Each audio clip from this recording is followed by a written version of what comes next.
Before I tell you a number, I want you to sit with this idea for a moment, because if you really understand it, you'll probably never look at money the same way again. Every year, the average American household quietly throws away a surprising amount of money, not because of a bad investment, not because of a financial crisis, but because of small, repeated decisions that feel almost invisible in the moment. Now imagine something different. What if every one of those small losses was stopped, and instead that money was consistently invested into a simple index fund? No side hustle, no crypto gamble, no sudden salary increase, just eliminating what is already being lost without anyone noticing. Over time, that single change alone could lead to hundreds of thousands of dollars more in retirement. And here's the strange part. This isn't happening in a country with endless natural resources, no major oil reserves, very limited farmland, an aging population, and a workforce that on average earns less than the United States. And yet Japan has managed to build one of the most financially stable middle classes in the world. This didn't happen by accident, and it's not just culture either. It comes down to a set of habits, simple ones, repeatable ones, and surprisingly, none of them require you to earn more money, none of them require a perfect spreadsheet, and none of them rely on motivation that fades after a few weeks. In this video, we're going to break down 9 of these habits, one by one, and we'll look at what they actually do to your money over time, because by the end, you might realize something uncomfortable. The loudest financial advice online is often the least useful in real life. Let's begin. Before we get into the actual habits, we need to talk about something most people never fix first. Because if you don't understand this, none of the strategies later will really stick.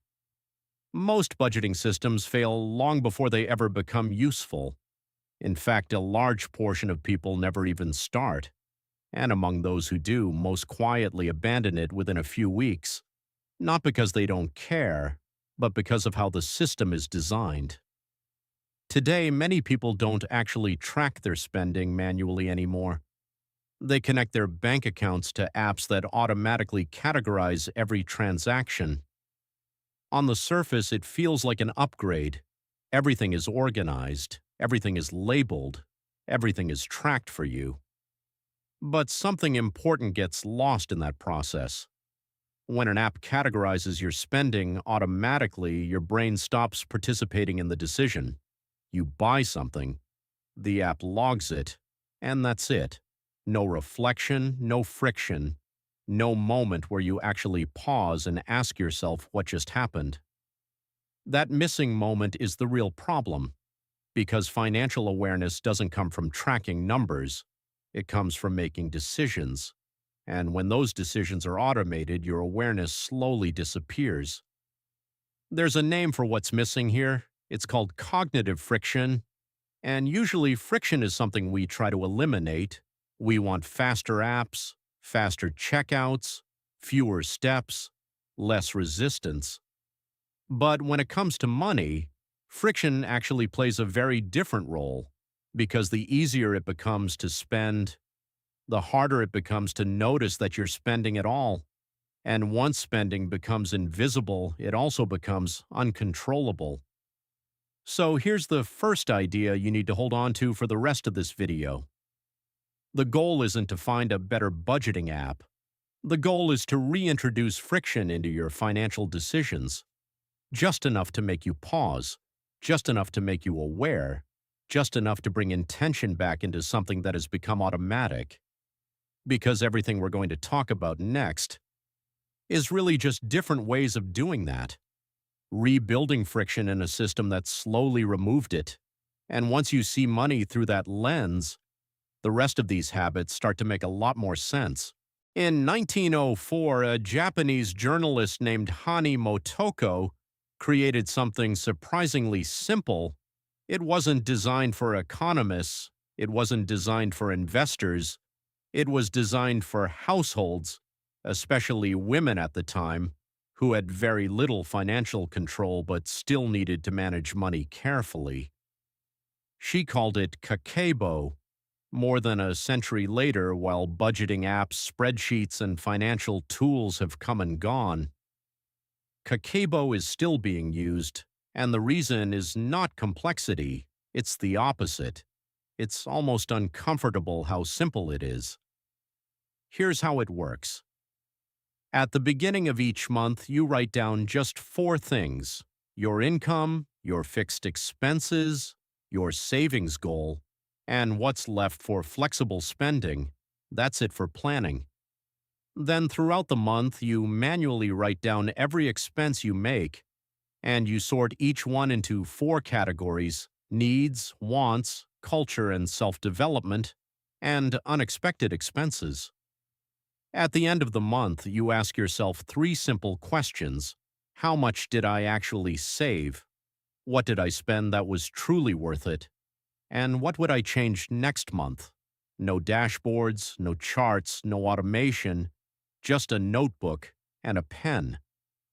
So why would something this simple work better than advanced budgeting apps? Because Kakeibo is not really about tracking money, it's about slowing down decisions. When you write something down by hand, the process changes.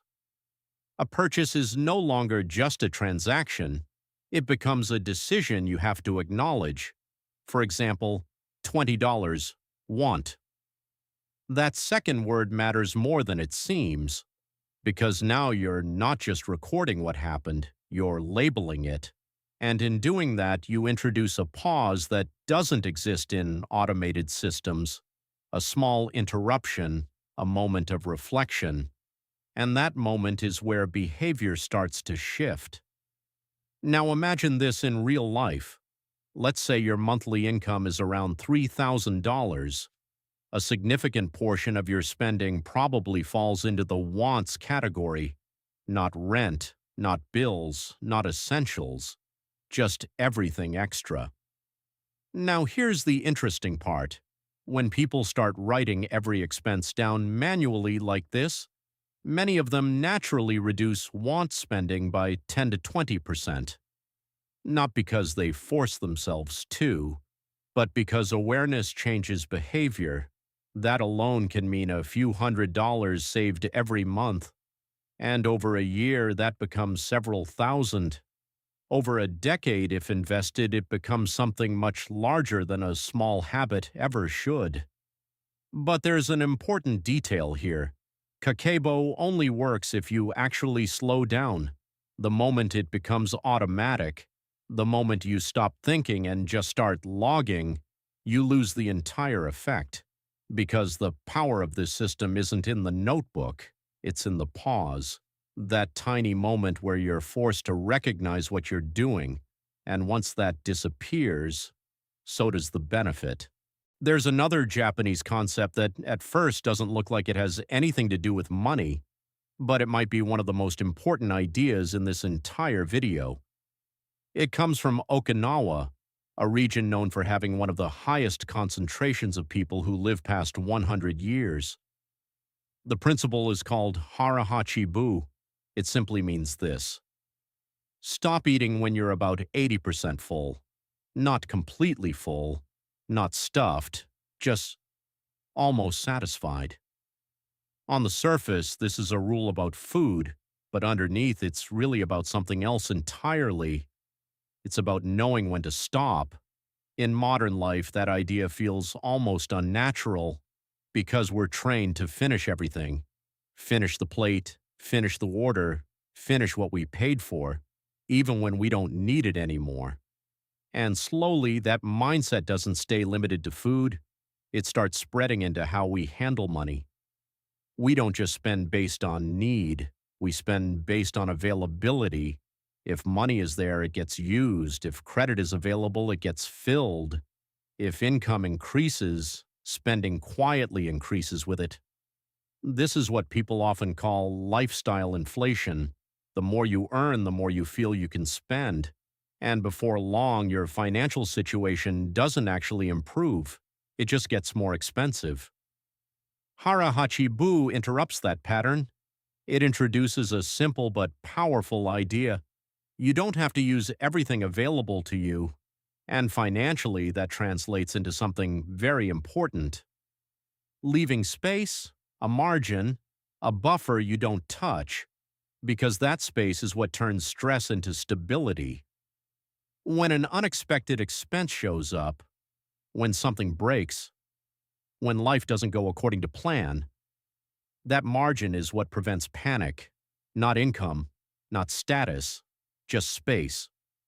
Now let's put this into numbers. Imagine you earn around $3,000 per month. If you save around 4% of your income, you end up with very little at the end of the year. But if you increase that to around 15%, the difference starts to become significant, not just a few extra dollars, but a structural shift in your financial position over time. And if you extend that across 20 or 30 years with investing, the gap becomes massive. Even though nothing about your job changed, nothing about your income changed, only one thing changed: how much you chose not to spend. But here's something important. This is not always easy advice. For someone struggling with basic expenses, saving 15% is not realistic. And that's not a failure, it just means timing matters. The goal is not to hit a perfect percentage today. The goal is to slowly create room where there was none before. Because financial stability rarely starts with optimization. It starts with breathing space. If you've ever tried to improve your financial habits and failed within a few weeks, you're not alone. And it usually has nothing to do with discipline. It has more to do with scale. Most people try to change too much, too quickly. A new year starts, and suddenly the plan looks like this. Stop eating out. Stop buying unnecessary things. Save half of your income. Track every expense perfectly. At first, it feels motivating. There's structure, there's clarity, there's a sense of control. But within a few weeks, something changes. The system starts to feel heavy. Restrictions start to feel uncomfortable. And slowly, the old habits come back. Not because the idea was wrong, but because the change was too big. Human behavior doesn't respond well to sudden shifts. When you try to overhaul everything at once, your brain doesn't interpret it as improvement. It interprets it as stress, and anything that feels like stress eventually gets resisted. This is where a very different Japanese idea comes in. It's called Kaizen. It means continuous improvement. But not in the dramatic sense most people imagine. Kaizen is almost the opposite of dramatic. It focuses on changes so small, they barely feel like changes at all. For example, instead of completely cutting eating out, reduce it slightly. Instead of aggressively increasing your savings rate, increase it by a very small amount. Instead of canceling everything at once, remove just one unused subscription. That's it. The idea is not transformation, the idea is consistency. Because small changes don't trigger resistance in the same way big ones do. They don't feel like loss, they don't feel like restriction, they just feel manageable. And over time, something interesting happens. Those small changes start stacking on top of each other. 1% here, a small saving there. A single habit adjusted slightly. Individually, none of it looks meaningful, but over a year they accumulate into something very different. Not because of one big breakthrough, but because of repetition. And that's the part most people miss. Financial change is rarely the result of one major decision. It's the result of hundreds of small ones. A coffee you didn't buy, a subscription you didn't renew, a small transfer you didn't postpone, a choice you repeated without thinking twice. And the real advantage of Kaizen is psychological, because you don't feel deprived, you don't feel like you're giving up your life, you're just adjusting it slightly, which means you can actually sustain it. But there's a common mistake here. People often misunderstand small changes and make them too big. They say they'll reduce spending a little, and then cut it in half overnight. That's not Kaizen, that's just a disguised extreme change. And extreme changes tend to collapse the same way every time. Kaizen only works when it's almost boring, almost too small to notice, because that's exactly why it lasts. And in the long run, what lasts always beats what is intense. Up until this point, most of what we've talked about has focused on awareness, noticing spending, slowing down decisions, creating limits, making small improvements. But there's still one fundamental problem left, because awareness alone doesn't guarantee action, and discipline by itself doesn't last forever. So the question becomes, what if you didn't need discipline at all? There's a long-standing principle in Japanese personal finance called Chōken, and at its core, it's almost disarmingly simple.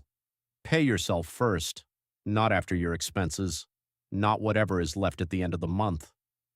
First, here's how the typical system works for most people. Money comes in, and then it slowly starts disappearing. Rent gets paid, bills are covered, groceries, subscriptions, eating out, small purchases, and by the time the month ends, whatever is left is what gets saved, if anything is left at all. This system feels normal because it's what most people grow up with, but structurally it creates a problem because it turns saving into a remaining outcome, something uncertain, something reactive, something dependent on how well you controlled everything else. Chōken flips that structure completely.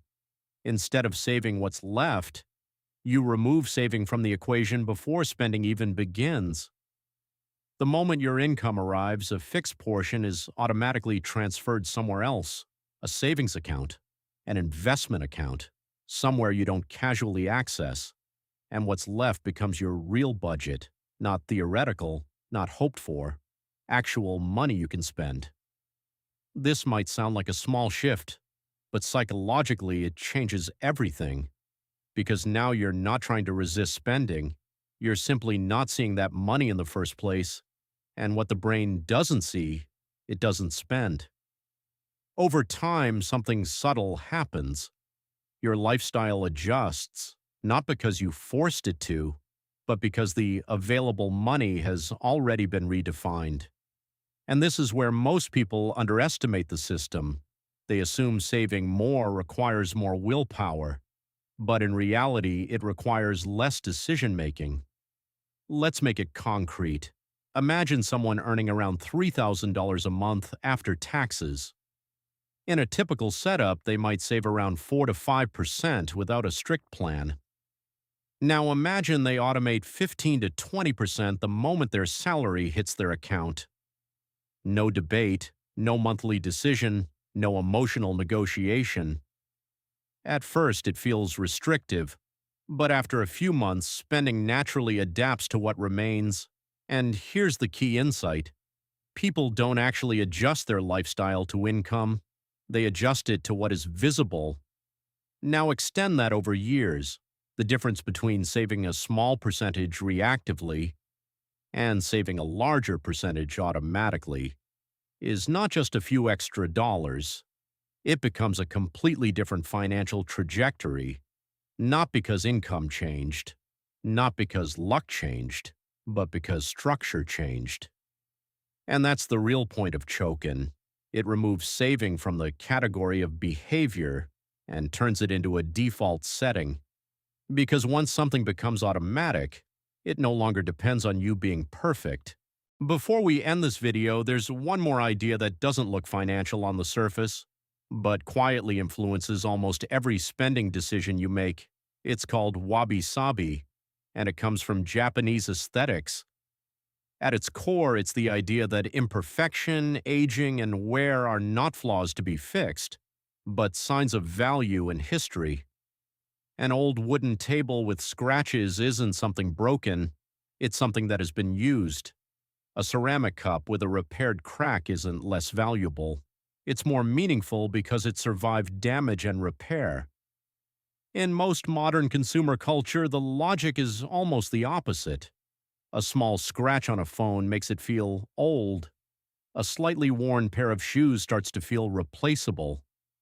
A sofa that isn't brand new anymore becomes something you start planning to upgrade, and slowly, without noticing it, You begin replacing things not because they stopped working, but because they stopped feeling new. This is where Wabi-Sabi becomes financially interesting, because a large portion of everyday spending doesn't come from real need. It comes from perceived dissatisfaction, the feeling that something could be better, newer, cleaner, more modern. But here's the key question Wabi-Sabi introduces. Is it actually worse, or has it just stopped feeling exciting? That distinction matters more than it seems, because most financial leakage doesn't come from big purchases. It comes from small, repeated upgrades that aren't really necessary. Replacing things early, upgrading things slightly too soon, buying new versions of things that still function perfectly well, and when you step back, the pattern becomes clear. A phone that still works, a jacket that still keeps you warm, a chair that still does its job. None of these are financial problems, but they slowly get reframed as problems anyway, and that reframing is what drives spending. Wabi-Sabi interrupts that process. It forces a different kind of question. Is this actually a problem, or just something that no longer feels new? And when you start asking that question consistently, something subtle changes. You stop upgrading out of habit, you stop replacing things prematurely, and you start extending the life of what you already own, not through sacrifice, but through reevaluation. And financially, that has a compounding effect, because every year you delay unnecessary replacement is money that stays invested instead of spent. Now, this is not an argument against buying new things. If something is broken, unsafe, or no longer functional, replacing it is rational. But a lot of spending doesn't come from that category. It comes from emotional expiration, not physical failure. And that's exactly what Wabi-Sabi helps you see more clearly. If you look back at everything we've covered in this video, something becomes clear. None of these ideas were actually about money in isolation. They were about attention. Because money doesn't disappear randomly. It disappears in moments you don't notice. A purchase you don't fully think through. A subscription you forget about. A habit that runs on autopilot. A small upgrade that feels harmless in the moment. Individually, none of these decisions feel important, but together they shape everything. The reason these Japanese concepts work isn't because they are extreme, it's actually the opposite. They all focus on extremely small points of intervention. A pause before categorizing spending. A handwritten note instead of an automatic system. Stopping at 80% instead of 100%. Increasing or decreasing something by just 1%. Saving before spending instead of after. Reevaluating whether something actually needs to be replaced. None of these require more intelligence, and none of them require more income. They require something much simpler. Attention at the right moment, because once attention shifts, behavior follows. And when behavior changes consistently over time, that's when finances start to change. Not overnight, not dramatically, but gradually, almost invisibly, until one day you realize your financial situation doesn't look the same anymore. And the strange part is, you can't point to a single decision that caused it, because it wasn't one decision, it was the accumulation of many small ones. That's the part most people miss when they think about money. They look for big breakthroughs, big strategies, big changes, but in reality, financial stability is usually built in the opposite direction, through small actions, repeated long enough, that they eventually become your default way of living. And if there's one idea to take away from everything in this video, it's this. You don't need to optimize everything. You just need to notice more of what you're already doing, because the moment you start noticing, you start changing, and that's where everything begins. Outro, closing, retention style CTA. If even one of these ideas stood out to you, don't try to apply everything at once. Pick just one. Something small enough that you can actually start today. Because the truth is, none of this works through intensity. It works through repetition. And repetition only starts with a single decision. If you want to go deeper into how everyday spending quietly drains most budgets without people realizing it, that's exactly what the next video will focus on. Step by step, line by line, breaking down where money actually disappears. See you there.